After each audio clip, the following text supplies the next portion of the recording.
Hello guys and welcome back. Last video में हमने molecular basis of inheritance start किया था और आज हम इसे ही कंटिन्यू करेंगे।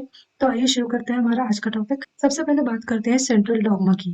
तो सेंट्रल डॉगमा फ्रांसिस क्रिक ने दिया था और इसमें उन्होंने ये बताया था कि जो जेनेटिक इन्फॉर्मेशन होती है वो कैसे ट्रैवल करती है। तो इस डायग्राम से हम इसे समझते हैं। जेनेटिक इन्फॉर्मेशन डीएनए से आरएनए में एंड देन आरएनए से प्रोटीन में ट्रांसफर होती है और जब डीएनए से एमआरएनए बनता है तो इस प्रोसेस को बोलते हैं ट्रांसक्रिप्शन। जब एमआरएनए से प्रोटीन सिंथेसिस होता है तो इसे हम बोलते हैं ट्रांसलेशन।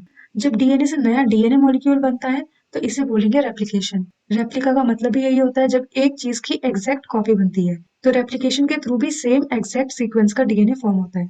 अब इन प्रोसेसेस को एक एक करके हम डिटेल में अगली वीडियो से पढ़ेंगे। अभी बस ओवरव्यू दिया है। तो आज का मेन टॉपिक है डीएनए पैकेजिंग एंड कैसे ये पता चला कि डीएनए ही जेनेटिक मटेरियल होता है। First we will start with packaging of DNA helix. हमने देखा था लास्ट वीडियो में कि ह्यूमन के हैप्लॉइड कंटेंट में 3.3 इंटू 10 की पावर 9 बेस पेयर्स प्रेजेंट होते हैं। तो अगर हम बात करें डिप्लॉइड कंटेंट की तो उसमें 6.6 इंटू 10 की पावर 9 बेस पेयर होंगे क्योंकि डिप्लॉइड कंटेंट है यानी कि हमारा बेस पेयर डबल हो जाएंगे। और हमने देखा था कि दो बेस पेयर के बीच में 0.34 नैनोमीटर का डिस्टेंस होता है। तो अगर हम टोटल डीएनए की लेंथ की बात करें तो वो होगी 6.6 इंटू 10 की पावर 9 इंटू 0.34 नैनोमीटर जो कि आएगा 2.2 इंटू 10 की power 9 nanometre which will be 2.2 metre. तो अब सोचो अगर डीएनए इतना बड़ा है तो हमें दिखता क्यों नहीं है? क्योंकि डीएनए बहुत टाइटली पैक्ड होता है सुपर कॉइल्ड फॉर्म में जिसकी वजह से वो क्रोमोसोम में फिट आ जाता है। अब ये पैकेजिंग प्रोकैरियोट्स एंड यूकैरियोट्स में कैसे होती है ये समझ लेते हैं। हमें पता है प्रोकैरियोट्स में वेल डिफाइंड न्यूक्लियस नहीं होता बट डीएनए पूरे सेल में प्रेजेंट नहीं होता है। डीएनए जो होता है वो नेगेटिवली चार्ज होता है, ये हमेशा याद रखना। तो जब डीएनए नेगेटिवली चार्ज्ड है तो ये कुछ पॉजिटिवली चार्ज्ड प्रोटीन से अटैच रहता है और इस स्ट्रक्चर को बोलते हैं न्यूक्लियोइड। ठीक है, अब बात करते हैं यूकैरियोट्स की। यूकैरियोट्स में ये ऑर्गेनाइजेशन थोड़ी सी कॉम्प्लेक्स होती है। मेन जो चीज थी प्रोकैरियोट्स में वही सेम यूकैरियोट्स में भी होगी, मतलब डीएनए नेगेटिवली चार्ज्ड है तो वो पॉजिटिवली चार्ज प्रोटीन्स के साथ बाउंड होगा। ठीक है, पर यूकैरियोट्स में पूरा एक सेट होता है प्रोटीन्स का जिसे कहते हैं हिस्टोन प्रोटीन्स, या सिंपली हम उसे हिस्टोन्स बोल सकते हैं। तो नेगेटिवली चार्ज डीएनए है तो ये जो हिस्टोन प्रोटीन होंगे ये पॉजिटिवली चार्ज होते हैं। तो इसमें पॉजिटिवली चार्ज प्रोटीन्स होंगे लाइक लाइसिन्स एंड अर्जिनिन्स। अब इसमें 5 टाइप के हिस्टोन प्रोटीन्स यूज होते हैं H1, H2A, H2B, H3 and H4। H2 and H2B का डाइमर जब H3 एंड H4 के डाइमर से अटैच होता है तो एक ऑक्टामर बनता है। अब इस ऑक्टामर के ही चारों तरफ डीएनए रैप होता है, जैसे यहाँ पे डायग्राम में दिख रहा है ना, ये जो ये सर्कल है ग्रीन कलर का ये ऑक्टामर है और इस ऑक्टामर में H2A H2B का डाइमर H3 और H4 के डाइमर से अटैच है। अब ये जो H1 हिस्टोन है ये इस स्ट्रक्चर को होल्ड करता है। ओके, ये जो पूरा स्ट्रक्चर बन रहा है इसको बोलते हैं न्यूक्लियोसोम। तो न्यूक्लियोसोम में क्या आएगा, ये जो हमारा हिस्टोन प्रोटीन है और जो डीएनए इसके चारों तरफ रैप हो रखा है। ठीक है, एक न्यूक्लियोसोम में 200 बेस पेयर्स प्रेजेंट होते हैं। अब जब बहुत सारे न्यूक्लियोसोम प्रेजेंट होंगे लाइक ये सपोज एक न्यूक्लियोसोम है, दूसरा न्यूक्लियोसोम है, ये तीसरा न्यूक्लियोसोम है, ऐसे जब बहुत सारे न्यूक्लियोसोम एक साथ प्रेजेंट होंगे तो इन्हें बोलेंगे क्रोमैटिन। जब इलेक्ट्रॉन माइक्रोस्कोप में इस स्ट्रक्चर को देखा तो ये छोटे छोटे बीट्स की तरह नजर आ रहा था लाइक दिस, तो इसे बोला गया बीट्स ऑन स्ट्रिंग। अब ये जो क्रोमैटिन है ये भी आगे जाके टाइटली पैक्ड होते हैं। देखो सबसे पहले डीएनए है, ये हम मान लेते हैं डीएनए डबल हेलिक्स है। इसके बाद बीट्स ऑन स्ट्रिंग वाला स्ट्रक्चर बनेगा, ये पैकेजिंग के स्टेप्स है। इसके बाद क्रोमैटिन बनेगा। क्रोमैटिन में क्या होगा, ये बहुत सारे बीट्स ऑन स्ट्रिंग एक साथ प्रेजेंट होंगे। देन ये क्रोमैटिन कॉइल फॉर्म में चेंज हो जाएगा। इससे क्या होगा, स्पेस कम यूज होगा। अब इसके बाद ये जो लूप्स बन रहे थे ये इनमें और कॉइलिंग हो जाएगी लाइक दिस एंड फाइनली हमारा क्रोमोसोम बन जाता है। मतलब एक्चुअली में इस क्रोमोसोम के अंदर पूरी डीएनए कॉइल फॉर्म में प्रेजेंट होता है ऐसे। ऑल्दो अगर बोर्ड्स के पर्सपेक्टिव से देखें तो इतना डिटेल में पढ़ने की हमें जरूरत नहीं है, बस क्रोमैटिन तक याद रखना।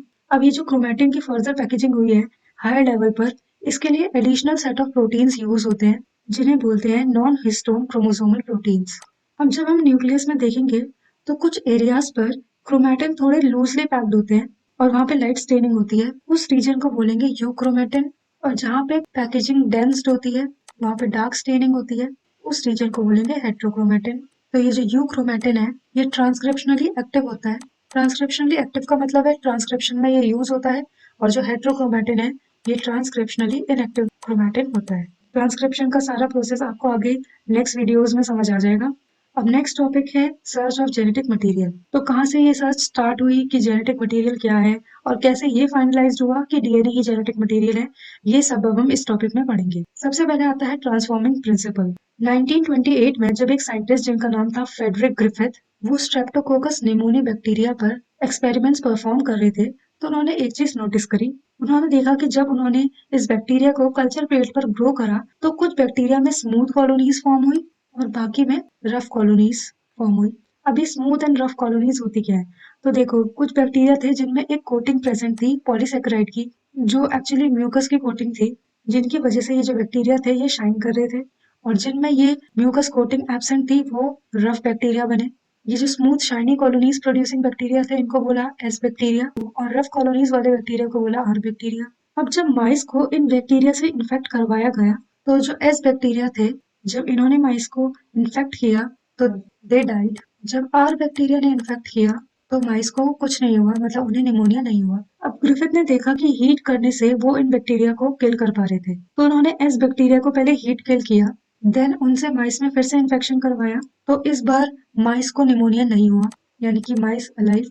फिर फाइनली उन्होंने क्या किया कि हीट किल्ड एस बैक्टीरिया लिए और उनके साथ ऐड करवाया आर बैक्टीरिया को और इनसे करवाया माइस का इन्फेक्शन, तो माइस डाइड। और ये जो डेड माइस था इसके अंदर से इन्हें लिविंग एस बैक्टीरिया यानी कि स्मूथ कॉलोनी वाले बैक्टीरिया मिले। अब ध्यान देने की बात यह है कि इन्होंने हीट किल्ड एस बैक्टीरिया और लिविंग आर बैक्टीरिया लिए थे, बट डेड माइस के अंदर तो लिविंग एस बैक्टीरिया मिले। इस एक्सपेरिमेंट से ग्रिफिथ ने कंक्लूड किया कि समहाउ ये जो आर बैक्टीरिया थे ये एस बैक्टीरिया में ट्रांसफॉर्म हो गए by heat killed S bacteria, और इसे इन्होंने बोला ट्रांसफॉर्मिंग प्रिंसिपल। उन्होंने बताया कि इस ट्रांसफॉर्मिंग प्रिंसिपल की वजह से जो हीट किल्ड एस बैक्टीरिया थे इनमें स्मूथ पॉलीसेकेराइड का कोट था वो आर बैक्टीरिया में ट्रांसफर हो गया, और इसकी वजह से जो आर बैक्टीरिया थे ये एस बैक्टीरिया में ट्रांसफॉर्म हो गए और वायरुलेंट बन गए। बट वो ये नहीं बता पाए कि जेनेटिक मटेरियल क्या है और उसका नेचर कैसा होता है। पहले ये माना जाता था कि शायद प्रोटीन ही जेनेटिक मटेरियल है, बट देन 3 साइंटिस्ट आए जिनका नाम था Oswald Avery, Colin MacLeod and Maclyn McCarty. इन्होंने ग्रिफिथ के एक्सपेरिमेंट पर फर्दर वर्क स्टार्ट किया। इन्होंने जो हीट किल्ड एस बैक्टीरिया लिए थे उनकी सेल से सारे biochemicals like DNA, RNA, protein ये सब निकाले और सेपरेट कर लिए, क्योंकि उन्हें देखना था कि इनमें से कौन सा बायोकेमिकल है जो एक्चुअली में आर बैक्टीरिया को एस बैक्टीरिया में कन्वर्ट कर रहा है। तो उन्होंने ये सारे बायोकेमिकल्स अलग अलग आर बैक्टीरिया में डाले और ये देखा कि सिर्फ जो डीएनए था उसी से आर बैक्टीरिया एस बैक्टीरिया में कन्वर्ट हुआ। और इन्होंने इसके साथ ये भी डिस्कवर किया कि जब इन्होंने प्रोटीएसेस और आरएनएसेस यानी प्रोटीन को डाइजेस्ट करने वाला और आरएनए को डाइजेस्ट करने वाला एंजाइम डाला तो ट्रांसफॉर्मेशन पर कोई फर्क नहीं पड़ा, यानी तब भी इजीली ट्रांसफॉर्मेशन हो गया। बट जब उन्होंने डीएनएज डाला यानी डीएनए को डाइजेस्ट करने वाला एंजाइम डाला तो इस एंजाइम ने डीएनए को ट्रांसफर नहीं होने दिया, उसने पहले ही डीएनए को डाइजेस्ट कर लिया और उसकी वजह से ट्रांसफॉर्मेशन नहीं हुआ। ओके, तो इससे उन्होंने प्रूव कर दिया कि डीएनए ही जेनेटिक मटेरियल होता है। ठीक है, बट तब भी सारे बायोलॉजिस्ट उनके एक्सपेरिमेंट से कन्विंस नहीं हुए। फिर क्या हुआ, 2 साइंटिस्ट आए, Alfred Hershey and Martha chase. इन्होंने 1952 में एक्सपेरिमेंट्स किए जिनसे इन्होंने एक पक्का प्रूफ दिया कि डीएनए ही जेनेटिक मटेरियल होता है। इन्होंने ऐसे वायरसेस के साथ वर्क किया जो बैक्टीरिया को इन्फेक्ट करते हैं, जिन्हें बोलते हैं बैक्टीरियोफाज या बैक्टीरियोफेज। तो ये जो बैक्टीरियोफेज वायरस है ये बैक्टीरिया से अटैच हो जाते हैं और इनका जेनेटिक मटेरियल बैक्टीरियल सेल में एंटर कर जाता है, और बैक्टीरियल सेल को लगता है कि ये मेरा ही डीएनए है, तो वो इस वायरस के डीएनए की और कॉपीज बनाता है। हर्शी चेज ने क्या किया, इन्होंने प्रोटीन और डीएनए दोनों को टेस्ट करके देखा कि उनमें से क्या है जो बैक्टीरिया में एंटर करता है, और जो एंटर करेगा वही जेनेटिक मटेरियल होगा। ठीक है, तो इन्होंने वायरसेस को 2 मीडियम में ग्रो करा, एक था रेडियो एक्टिव फॉस्फोरस और दूसरा था रेडियो एक्टिव सल्फर। अब जो वायरस रेडियो एक्टिव फॉस्फोरस वाले मीडियम में ग्रो हुए थे उनका डीएनए रेडियो एक्टिव था, क्योंकि डीएनए में फॉस्फोरस प्रेजेंट होता है बट प्रोटीन में फॉस्फोरस प्रेजेंट नहीं होता, तो इसका जो प्रोटीन था वो नॉर्मल था। सिमिलरली जो रेडियो एक्टिव सल्फर वाले मीडियम में वायरस ग्रो हुए उनका प्रोटीन रेडियो एक्टिव था और जो डीएनए था वो नॉर्मल था, क्योंकि डीएनए में सल्फर नहीं होता। तो जब इन दोनों मीडियम से वायरसेस लेके ई कोलाई बैक्टीरिया में अटैच करवाए गए तो इन वायरसेस ने बैक्टीरिया को इन्फेक्ट करना स्टार्ट किया। अब इससे आगे डायग्राम से समझते हैं। पहले इन्फेक्शन करवाया गया, ये बैक्टीरिया है, ये वायरस है। ठीक है, देन बैक्टीरिया को एजिटेट कराया ब्लेंडर में ताकि जो वायरल कोट है वो रिमूव हो जाए। ये जो वायरल कोट है ये रिमूव हो गया और जो वायरस का जेनेटिक मटेरियल था वो बैक्टीरियल सेल में अब ट्रांसफर हो चुका है। इसके बाद जो वायरस है उसको बैक्टीरिया से सेपरेट करने के लिए सेंट्रीफ्यूगेशन करवाया गया। तो अब जो बचा वो सिर्फ बैक्टीरिया यानी कि वायरस अब प्रेजेंट नहीं है, उसको एग्जामिन किया गया। तो ये देखा गया कि जिस बैक्टीरिया को उस वायरस से इन्फेक्ट करवाया जिसमें रेडियो एक्टिव डीएनए था, वो बैक्टीरिया रेडियो एक्टिव है। और जिन बैक्टीरिया को इन्फेक्ट करवाया था उन वायरसेस से जिनमें रेडियो एक्टिव प्रोटीन था, वो रेडियो एक्टिव नहीं थे। इससे पता चला कि बस डीएनए ही ट्रांसफर हो रहा है, प्रोटीन ट्रांसफर नहीं हुआ। यानी कि डीएनए ही जेनेटिक मटेरियल है और प्रोटीन जेनेटिक मटेरियल नहीं है। यहाँ तक सबको समझ आ गया होगा आई होप। तो अब देखते हैं next topic, DNA versus RNA. Hershey and Chase के एक्सपेरिमेंट के बाद ये तो पता चल गया कि प्रोटीन और डीएनए में से डीएनए ही जेनेटिक मटेरियल है, बट तब भी ये पता था कि कुछ वायरसेस में आरएनए भी जेनेटिक मटेरियल की तरह वर्क करता है। तो अब ये कैसे पता चलेगा कि डीएनए ही प्रीडोमिनेंट जेनेटिक मटेरियल है? तो इसका जवाब मिला दोनों के केमिकल स्ट्रक्चर से। अब देखो, किसी भी मॉलिक्यूल को जेनेटिक मटेरियल बनने के लिए कुछ क्राइटेरिया फुलफिल करने पड़ते हैं, जैसे कि वो रेप्लिकेट हो सके। तो डीएनए और आरएनए दोनों में रेप्लिकेशन हो सकती है, पॉसिबल है। नेक्स्ट है केमिकली एंड स्ट्रक्चरली स्टेबल हो। तो डीएनए तो स्टेबल होता है, तभी तो ग्रिफिथ के एक्सपेरिमेंट में हमने देखा था कि हीट किल्ड बैक्टीरिया से भी डीएनए ट्रांसफर हो गया, मतलब तब भी डीएनए डिस्ट्रॉय नहीं हो पाया था। लेकिन जो आरएनए है उसमें हमने देखा था कि एक एक्स्ट्रा ओएच ग्रुप प्रेजेंट होता है राइबोज शुगर में। लास्ट वीडियो में हमने देखा था कि जो डीएनए है इसमें डीऑक्सीराइबोज शुगर होती है, जिसमें एक ऑक्सीजन मॉलिक्यूल एब्सेंट होता है, और आरएनए में वो ओएच ग्रुप प्रेजेंट है, जिसकी वजह से आरएनए रिएक्टिव होता है। मतलब chemically and structurally DNA RNA से ज्यादा स्टेबल है, राइट। और साथ में डीएनए में थाइमिन प्रेजेंट होता है इंस्टेड ऑफ यूरेसिल। इसकी वजह से भी स्टेबिलिटी डीएनए की बढ़ जाती है। ओके, तो डीएनए ज्यादा स्टेबल है as compare to RNA. Next है म्यूटेशन। तो कोई भी मटेरियल जेनेटिक मटेरियल तभी होगा जब इसमें म्यूटेशन हो सके, यानी इसमें स्लो चेंजेस पॉसिबल हो, क्योंकि म्यूटेशन होगा तभी इवोल्यूशन में वो जेनेटिक मटेरियल यूजफुल होगा। ओके, तो डीएनए एंड आरएनए दोनों में म्यूटेशन पॉसिबल होता है। इनफैक्ट आरएनए तो रिएक्टिव है, यानी कि वो अनस्टेबल है, इसलिए उसमें म्यूटेशन और ज्यादा होगा। फोर्थ पॉइंट है, it should be able to express itself in the form of Mendelian characters. Mendelian characters यानी कि मेंडल ने जो फैक्टर्स बताए थे वो एक्चुअली में क्या थे, जीन्स, जो कि किसी भी ट्रेट के एक्सप्रेशन को डिटरमाइन करते हैं। तो हमें पता है कि कोई भी ट्रेट होगा वो कैसे एक्सप्रेस होगा, जो वो डीएनए से आरएनए और आरएनए से प्रोटीन बनाएगा। तो डीएनए भी एंड आरएनए भी दोनों अपने आप को मेंडेलियन कैरेक्टर्स की तरह एक्सप्रेस कर सकते हैं।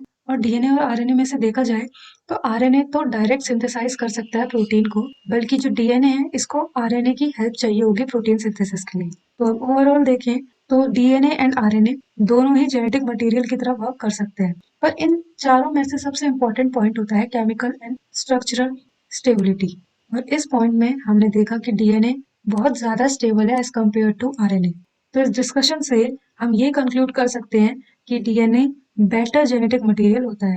ठीक है, तो अब आज की वीडियो हम यहीं खत्म करते हैं। मिलते हैं नेक्स्ट वीडियो में आगे के टॉपिक के साथ। Thank you for watching. अगर आपको वीडियो अच्छी लगी और सब समझ आया हो तो please like, share and subscribe to my channel.